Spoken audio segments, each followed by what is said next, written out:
حسام حسن في تصريح يؤخذ عليه بيقول لك احنا كنا ممكن يبقى مستوانا اقل من كده ووحش ونكسب.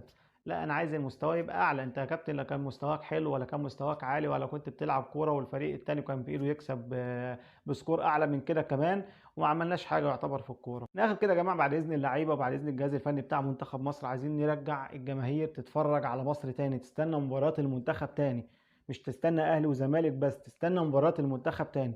دلوقتي الجماهير بتبقى عارفه ان في ماتشات للمنتخب النهارده، وممكن ما تلاقيش حتى القهوه مشغله الماتش. مش هقول لك جماهير في المدرجات، الجماهير اللي في المدرجات قلت بسبب ان المنتخب ما بقاش زي الاول، المنتخب ما بقاش يدي، اللعيبه ما عندهاش روح ان هي تلعب باسم منتخب مصر. ما بالك بقى القهاوي، ممكن تلاقي الماتش اساسا شغال واللعيبه والناس قاعده ما بتتفرجش عليه، ممكن تلاقي القهوه مش جايبه اساسا الماتش. ليه؟ لان المنتخب ما بقاش زي الاول. عايزين الناس ترجع تتفرج تاني على منتخب مصر، عايزين اللعيبه تلعب بروح، تلعب بحماس، تعمل اللي عليها، تمتع نفسها، تمتع الجمهور، تلعب بالسهل الممتنع. اعمل اللي عليك في الملعب وسيب الباقي على ربنا.